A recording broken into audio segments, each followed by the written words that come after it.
Dear students, good morning. मैं doctor Rozy Shah, सहआचार्य समाजशास्त्र। आज की अपनी इस क्लास में हम बीए पार्ट 3 के सेकंड पेपर के अंतर्गत नगर की परिभाषा एवं विशेषताओं पर बात करेंगे। नगर किसे कहते हैं, ये समाज वैज्ञानिकों में अभी भी एक विवाद का विषय बना हुआ है। नगर की परिभाषा सिर्फ समाज विज्ञानों के स्तर पर ही अलग अलग नहीं है, बल्कि देश के स्तर पर भी अलग अलग है। कभी कभी तो समय के साथ एक ही देश के अंतर्गत नगर की परिभाषा में बदलाव आ जाता है, जिसका परिणाम ये होता है कि विश्व स्तर या क्षेत्रीय स्तर पर नगरीकरण की प्रक्रिया का तुलनात्मक अध्ययन करना काफ़ी कठिन हो जाता है। अभी तक नगर की कोई भी सर्वमान्य परिभाषा नहीं है, क्योंकि किसी जगह को नगर कहा जाए या नहीं, इसकी कोई विश्वव्यापी कसौटी नहीं है। नगर की परिभाषाएं अनेक हैं, उनमें अनेक भिन्नताएं हैं। भिन्नताएं सामाजिक वैज्ञानिकों के दृष्टिकोण के कारण हैं। ए क्वीन ने अपनी पुस्तक अर्बन सोशियोलॉजी में नगर को परिभाषित करते हुए लिखा है कि नगर का तात्पर्य कानून द्वारा निर्धारित क्षेत्र से है, जिसमें एक बड़े आकार की जनसंख्या निवास करती है तथा जिसकी सीमाओं के अंदर व्यवस्था और नियंत्रण को स्थापित करने का कार्य राज्य द्वारा अधिकृत किसी प्रशासनिक सत्ता द्वारा किया जाता है। आपने अपनी इस परिभाषा में नगर की प्रकृति को स्पष्ट किया है, लेकिन नगरीय समाज की सांस्कृतिक तथा आर्थिक प्रकृति को आपने स्पष्ट नहीं किया है। ममफोर्ड ने अधिक स्पष्ट अर्थों में नगर को परिभाषित करते हुए लिखा, एक भौगोलिक क्षेत्र होने के साथ ही एक विशेष आर्थिक संगठन एवं संस्थापक प्रक्रिया है, जिसमें सामूहिक एकता का एक विशेष रूप देखने को मिलता है। इमाइल दुर्खीम के अनुसार नगर एक ऐसा समाज है जिसके सदस्य सावयवी एकता के द्वारा आपस में बंधे हुए होते हैं। दुर्खीम ने अपनी इस परिभाषा में स्पष्ट किया है कि नगर को सामाजिक संबंधों तथा सामाजिक एकता के एक विशेष प्रकार के रूप में ही परिभाषित किया जा सकता है। जिस तरह हमारे शरीर रचना के विभिन्न अंग एक दूसरे से संबंधित और एक दूसरे पर निर्भर होते हैं, उसी तरह नगर में श्रम विभाजन तथा विशेषीकरण होता है, जो लोगों को एक दूसरे से जोड़े रखता है। श्रम विभाजन तथा विशेषीकरण के कारण ही नगर में हित प्रधान द्वितीयक तथा औपचारिक संबंधों की प्रधानता पाई जाती है। अब हम लुईस विर्थ की परिभाषा को जानेंगे। समाजशास्त्रीय दृष्टिकोण से नगर की परिभाषा सामाजिक विभिन्नता वाले व्यक्तियों के एक बड़े और घने बसे हुए स्थायी क्षेत्र के रूप में की जा सकती है। अपनी इस परिभाषा में विर्थ ने नगर को एक समुदाय के रूप में प्रस्तुत किया है, समाज के रूप में प्रस्तुत नहीं किया है। मुनरो के शब्दों में एक नगर पूर्ण समाज है, जिसका भौगोलिक आधार विशेष रूप से जनसंख्या के आकार के अनुसार दबाव में है, या उसकी सीमा के लक्षण सापेक्ष रूप से मानव विशेषताओं की तुलना में लघु हैं, अर्थात जनसंख्या का घनत्व अधिक है। बर्गेल के अनुसार नगर एक अमूर्त अवधारणा है। इसके अनेक कार्य हैं। किसी एक नगर में सभी कार्य विद्यमान नहीं होते हैं। ये कार्य विभिन्न विभिन्न नगरों में उनके भिन्न भिन्न कालों में भिन्न भिन्न रहे हैं। नगर की परिभाषा कुछ आधारों के अनुसार की गई है। अब हम इन आधारों को समझेंगे। सांख्यिकीय आधार नगर को परिभाषित करने का ये सबसे सरलतम आधार है, अर्थात संख्यात्मक। डेनमार्क, स्वीडन एवं फिनलैंड जैसे देशों में यदि किसी जगह की आबादी मात्र 200 लोगों की है तो उसे नगर मान लिया जाता है।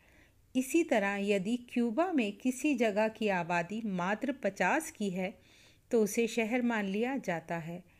इसी प्रकार कोरिया में जब तक किसी जगह की आबादी 40,000 की नहीं हो जाती तब तक उस क्षेत्र को नगर का दर्जा नहीं दिया जाता है। कनाडा में 1,000 और अमेरिका में 2,500 की आबादी के आधार पर किसी जगह को शहर के रूप में वर्गीकृत किया जाता है। भारत में 5,000 जनसंख्या के आधार पर नगर को परिभाषित किया गया है, लेकिन ये परिभाषा पूर्ण वैज्ञानिक नहीं है। व्यवसाय का आधार। नगर वह क्षेत्र है जिसमें रहने वाले 75% से अधिक व्यक्ति गैर कृषि कार्यों के द्वारा अपनी आजीविका चलाते हैं। बाजार का आधार। जनसंख्या का एक बड़ा भाग विभिन्न प्रकार के उत्पादन कार्यों, व्यापारिक क्रियाओं तथा विभिन्न सेवाओं के द्वारा अपना आजीविका अर्जित करता है। आर्थिक क्रियाओं के बड़े क्षेत्र के कारण ही नगर रोजगार का केंद्र होते हैं, जिसके फलस्वरूप ग्रामीण क्षेत्र के बहुत से लोग रोजगार के लिए नगरों की ओर प्रवास करते हैं। कानून का आधार। कई देशों में नगर को कानून की भाषा में परिभाषित किया गया है। एक स्थान को कानूनन नगर घोषित कर दिया जाता है। जैसे भारत में राज्य सरकार का ये उत्तरदायित्व है कि वो एक बस्ती को नगरपालिका घोषित कर सकती है या एक कस्बा। ऐसे कस्बे कानूनन कस्बे कहलाते हैं। कार्यविधि तो पूर्ण स्पष्ट है, लेकिन पहचान के आधार राज्यों में समानता लिए हुए नहीं हैं। जनसंख्या के घनत्व का आधार। जनसंख्या के घनत्व के आधार पर नगर को परिभाषित करने का प्रयास किया गया, लेकिन नगर के लिए कोई भी न्यूनतम जनसंख्या का घनत्व निश्चित नहीं किया जा सका है। वाल्टर ने निम्न जनसंख्या के घनत्व का सुझाव दिया। उन्होंने कहा, 100 से कम प्रति वर्ग मील घनत्व वाला कंट्री, 100 से 1000 वाला ग्राम और 1000 से अधिक घनत्व वाला नगर। लेकिन ये जनसंख्या के घनत्व की माप सर्वमान्य सिद्ध नहीं हुई। बस्ती नगर होते हुए भी इस परिभाषा को कसौटी पर सही नहीं माना गया। ये माप सब पर समान रूप से व्यवहारिक नहीं पाई गई। भारतीय जनगणना अनुसार कस्बा एवं नगर। भारतीय जनगणना प्रतिवेदन ने नगर कस्बा की परिभाषा कानून, जनसंख्या और घनत्व को ध्यान में रखकर दी है। सभी स्थान जिनमें नगरपालिका, निगम, बोर्ड या सूचित कस्बा क्षेत्र समिति आदि हैं, वो नगर कहलाएंगे। वो सभी स्थान जिनकी आबादी 1,500 से अधिक है और जहां कम से कम 75% पुरुष कामकाजी जनसंख्या वाले गैर कृषि कार्य करते हों। जनसंख्या का घनत्व कम से कम 400 व्यक्ति प्रति वर्ग किलोमीटर हो। नगर कोई भी नगरीय क्षेत्र जिनकी जनसंख्या 1 लाख या इससे अधिक हो, वह भारतीय जनगणना अनुसार नगर माना जाएगा। समाजशास्त्रीय परिभाषा। कुछ समाजशास्त्रियों ने नगर की परिभाषा में लिखा है कि नगर वह स्थान है जो इतना बड़ा हो गया है कि जिसमें लोग एक दूसरे को नहीं जानते हैं। बहुकारकीय आधार। किसी एक आधार के अनुसार नगर को संतोषजनक परिभाषा देने में सफलता नहीं मिली है। इसीलिए कुछ विद्वानों ने कुछ कारकों के योग के आधार पर नगर को परिभाषित करने का प्रयास किया है। ऐसे उल्लेखनीय समाजशास्त्री हैं सोरोकिन, जिम्मरमैन, मुनरो आदि। संक्षेप में कहा जा सकता है कि नगर सामाजिक, आर्थिक और सांस्कृतिक विषमताओं से युक्त एक ऐसा समाज है जिसमें विकसित टेक्नोलॉजी आर्थिक क्रियाओं का आधार होती है तथा व्यक्तिवादिता, घनी जनसंख्या और प्रतिस्पर्धा के कारण जहां नियंत्रण के औपचारिक साधनों के द्वारा व्यक्तियों के व्यवहारों को नियंत्रित किया जाता है। अब हम नगर की विशेषताओं के बारे में जानेंगे। विभिन्न विद्वानों ने नगर की विशेषताओं का प्रतिपादन किया है। रोनाल्ड फ्रीडमैन ने नगर की 9 विशेषताएं बताई हैं। समूहों और व्यक्तियों के बीच कार्यात्मक निर्भरता, अधिक जनसंख्या एवं अधिक जनघनत्व, विभिन्नताएं, परिवार के कार्यों में कमी, सदस्यों में अनजानपन, संदेशवाहन के साधनों की अधिकता, प्राथमिक संबंधों का अभाव, श्रम विभाजन एवं विशेषीकरण, नगरीय संस्कृति की परिवर्तनशील प्रकृति। लुईस विर्थ ने नगर की 6 विशेषताएं बताईं। जटिल श्रम विभाजन एवं व्यवसायों की विभिन्नता जो सामाजिक स्तरीकरण की व्यवस्था का प्रमुख आधार होता है। अधिक स्थानीय और सामाजिक गतिशीलता, जनसंख्या की कार्यात्मक अंतर्निर्भरता, अंतर्वैयक्तिक संपर्कों में गुमनामता तथा सामाजिक भूमिकाओं का विखंडीकरण, सामाजिक नियंत्रण के अप्रत्यक्ष साधनों पर निर्भरता, आदर्शात्मक विचलन। अब हम विभिन्न विद्वानों ने जो नगर की विशेषताएं बताई उनके आधार पर नगर की सामान्य विशेषताओं को जानेंगे। डेमोग्राफिक विशेषता के अंतर्गत 3 पॉइंट हैं: जनसंख्या की अधिकता, जनसंख्या की विभिन्नता, स्वास्थ्य व मनोरंजन के केंद्र। जनसंख्या की अधिकता। नगरों की प्रमुख विशेषता जनसंख्या की अधिकता है। जनसंख्या की अधिकता के साथ साथ जनसंख्या घनत्व भी अधिक पाया जाता है। अनेक नगरों में जनसंख्या घनत्व 150,000 व्यक्ति प्रति वर्ग मील से भी अधिक है। भारत में 1 लाख या इससे अधिक जनसंख्या वाले स्थान को नगर कहा गया है। इससे भी अधिक जनसंख्या वाले स्थान महानगर कहलाते हैं, जैसे दिल्ली, मुंबई, मद्रास, कलकत्ता आदि। जनसंख्या अधिकता का परिणाम नगरों में बेकारी, गरीबी, आवास, अपराध व प्रशासन संबंधी समस्याएं उत्पन्न करती है। जनसंख्या की विभिन्नता। नगरों में जनसंख्या की अधिकता होती है और यहाँ पर अनेक मतों, धर्मों, संप्रदायों, वर्ग, जाति, प्रजाति, भाषा, प्रांत के लोग निवास करते हैं। उनके अनेक प्रकार के व्यवसाय, रुचियाँ, मनोवृत्तियाँ, वेशभूषा, रहन सहन, परंपरा होती है। उनके जीवन स्तर, संस्कृति, सामाजिक मूल्यों में विभिन्नता होती है, जिसके कारण नगर को विभिन्नता वाला समाज कहा जाता है।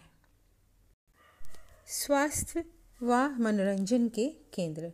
नगरों में व्यक्ति को स्वास्थ्य से संबंधित सभी सुविधाएं उपलब्ध होती हैं। हर प्रकार की बीमारियों के निदान के लिए उच्च स्तरीय अस्पताल होते हैं और इनमें विशेषज्ञ होते हैं। लोगों को रोग मुक्ति सुलभ होती है। इसके साथ ही नगरों में सिनेमा हॉल, नृत्य, संगीत, कला केंद्र, टेलीविज़न, रेडियो, नाटकशालाएं आदि अनेक मनोरंजन के साधन भी सुलभ होते हैं। सुलभ स्वस्थ वातावरण तो उपलब्ध होता ही है, छोटे बच्चों के लिए भी मनोरंजन की सुविधाएं होती हैं, खेल कूद की सुविधाएं होती हैं और शुद्ध पर्यावरण के लिए बाग बगीचे उपलब्ध होते हैं। अब हम दूसरी विशेषता को समझेंगे, आर्थिक विशेषताएं। आर्थिक विसामान्यता। नगरों में विभिन्न आर्थिक वर्गों के लोग एक साथ निवास करते हैं। एक और साधन संपन्न पूंजीपति वर्ग होता है तो दूसरी तरफ मजदूर या गरीब वर्ग होता है। मध्यम वर्ग के लोग भी विषम परिस्थितियों में जीवन व्यतीत करते हैं। कहीं साधन सुविधाओं की कमी होती है तो कहीं इनकी अधिकता होती है। इन सब के कारण नगरों में संघर्ष में जीवन रहता है। आर्थिक गतिविधियों के केंद्र। नगरों में अनेक प्रकार के व्यवसाय पाए जाते हैं। सभी प्रकार की आर्थिक गतिविधियां विभिन्न उत्पादक क्षेत्र उत्पादन जैसे सीमेंट का, लकड़ी का, कोयला का, बारूद का, कागज़ का, कपड़े का, चमड़े का यहाँ पर देखने को मिलता है। कहने का अर्थ है कि विभिन्न प्रकार के व्यवसाय होते हैं, इसी से इन्हें आर्थिक क्रियाओं का केंद्र कहा जाता है नगरों को। श्रम विभाजन एवं विशेषीकरण।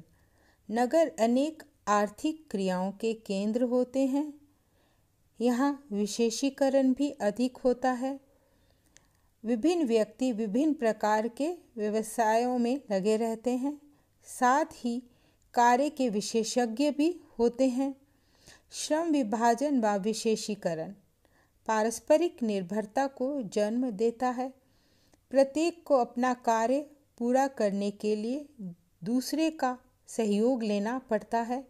इस प्रकार नगरों में जहाँ विभिन्न व्यवसाय होते हैं, वहीं श्रम का विभाजन भी व्यक्ति की योग्यता के अनुसार होता है। अब हम तीसरी विशेषता को समझेंगे, सामाजिक विशेषताएं। द्वैतिक संबंधों की प्रधानता। नगरों में प्राथमिक अथवा आमने सामने के संबंधों के स्थान पर द्वैतिक संबंधों का महत्व अधिक होता है। नगरों में जनसंख्या की अधिकता और विभिन्नता के कारण यहाँ औपचारिक संबंध अधिक होते हैं। प्रायः अपने स्वार्थों की भावना से लोग उन्हीं व्यक्तियों से संबंध स्थापित करते हैं जिनसे उनका कोई स्वार्थ या हित संपादन होता है। सामाजिक गतिशीलता। नगरों में गतिशीलता अधिक पाई जाती है। व्यक्ति अपनी प्रगति के लिए एक स्थान छोड़कर दूसरे स्थान चले जाते हैं। उनमें स्थान के प्रति लगाव नहीं होता। स्थानीय गतिशीलता के साथ साथ सामाजिक गतिशीलता भी नगरों में अधिक होती है। नगरों में स्तरीकरण अधिक होता है। व्यक्ति अपनी योग्यता, कुशलता, क्षमता के अनुसार अपनी सामाजिक स्थिति को ऊंचा उठाने का प्रयास करता है।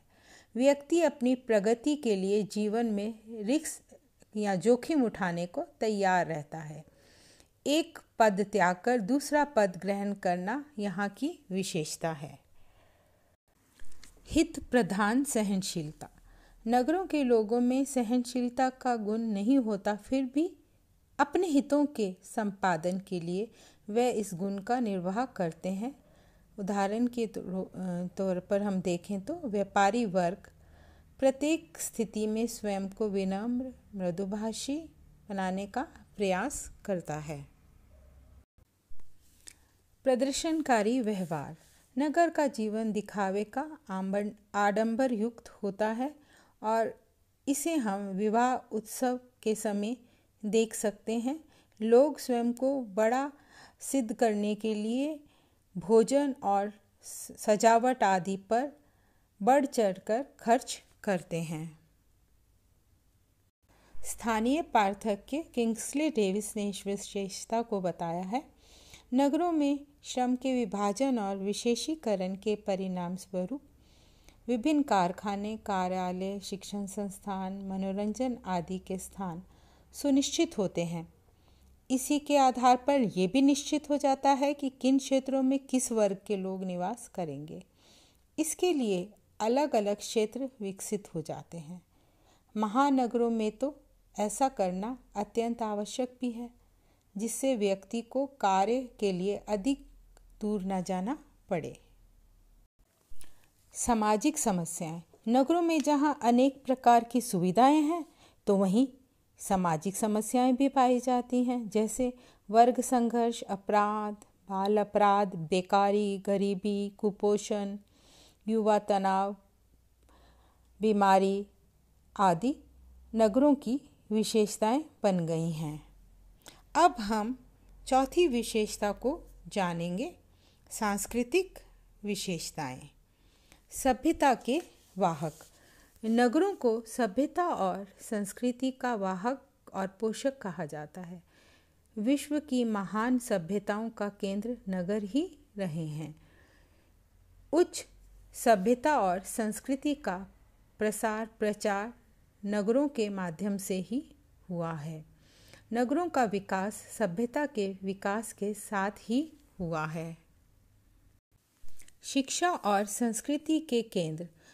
नगरों में विभिन्न प्रकार के विद्यालय, महाविद्यालय, विश्वविद्यालय, चिकित्सा, कला, संगीत, व्यावसायिक प्रशिक्षण आदि के विद्यालय व महाविद्यालय होते हैं, जिसमें विद्यार्थी अपनी रुचि के अनुसार प्रवेश लेते हैं। कला, संगीत, साहित्य, संस्कृति आदि की शिक्षा भी नगरों में उपलब्ध होती है। इस प्रकार नगर व्यक्ति के चहुमुखी व्यक्तित्व के विकास में सहायक होते हैं। फैशन। नगर आधुनिकता के भी पोषक हैं। विश्व में होने वाली सभी गतिविधियों से प्रभावित रहते हैं। फैशन के प्रति भी नगरों में विशेष आकर्षण रहता है। हर क्षेत्र में नवीनता उनकी विशेषता है। विभिन्न प्रकार के परिधान, हेयर स्टाइल, कला आदि तथा सभी क्षेत्रों में विभिन्न प्रकार के फैशन नगरों में देखे जा सकते हैं। अब हम पांचवी विशेषता पर बात करेंगे, राजनैतिक विशेषताएं। व्यक्तिवादिता एवं प्रतिस्पर्धा। नगरीय जीवन में व्यक्तिवादिता अधिक पाई जाती है। व्यक्ति का लक्ष्य साधन संपन्न होना व धनी बनना होता है। व्यक्ति अपने लिए ही चिंतित रहता है, इसे ही व्यक्तिवादिता कहते हैं। इसके परिणाम स्वरूप प्रतिस्पर्धा की भावना भी नगरों में अधिक पाई जाती है। ये प्रतिस्पर्धा आर्थिक, सामाजिक, राजनीतिक, सांस्कृतिक, पारिवारिक जीवन में देखी जा सकती है। राजनीतिक गतिविधियों के केंद्र।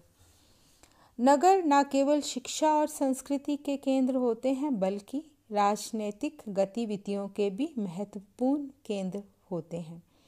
विभिन्न राजनीतिक दलों के कार्यालय अक्सर राजधानियों में ही होते हैं, जहां उनकी भावी नीतियां और कार्यक्रम निर्धारित होते हैं, क्रियान्वित होते हैं। राजनीतिक आंदोलनों की जन्मस्थली भी नगर ही होते हैं, इसलिए राजनीतिक जागरूकता भी नगरों में अधिक होती है। अब मैंने कुछ अन्य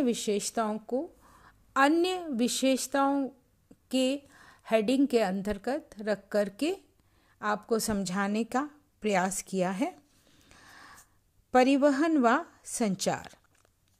नगरों में परिवहन व संचार की सुविधाएं होती हैं। बस, रेल आदि व्यक्तियों को किसी भी स्थान से दूसरे स्थान में जल्दी ले जाने में सक्षम होती हैं।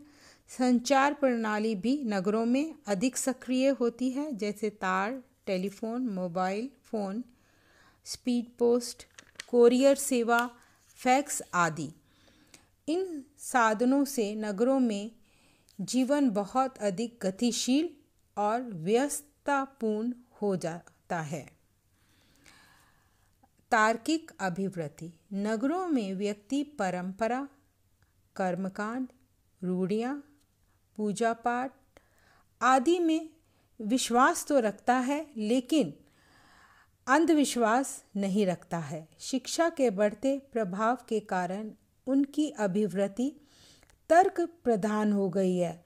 जब तक वह किसी तथ्य को किसी तर्क वितर्क द्वारा प्रमाणित ना कर लें, तब तक नगर के लोग उस पर विश्वास नहीं करते। धर्म का भी उनके जीवन में महत्व कम हो जाता है। यहाँ तक कि परिवार का भी महत्व उनके लिए कम ही है। व्यक्तिवादिता के कारण परिवार के स्थान पर स्वयं के प्रति अधिक सजग रहते हैं। सुरक्षा। नगरीय जीवन अति व्यस्ततापूर्ण, तनाव और संघर्षों से भरा हुआ होता है। संघर्षों और तनाव से राहत दिलाने के लिए नगरों में पुलिस, न्यायालय आदि होते हैं, जिसमें व्यक्ति को लूटपाट, हत्या, चोरी जैसे खतरों से मुक्ति मिलती है। वह अपना समय निश्चिंत होकर स्वयं के कार्यों में लगा सकता है। धन्यवाद। इस चैप्टर को हम अगली क्लास में कंटिन्यू रखेंगे।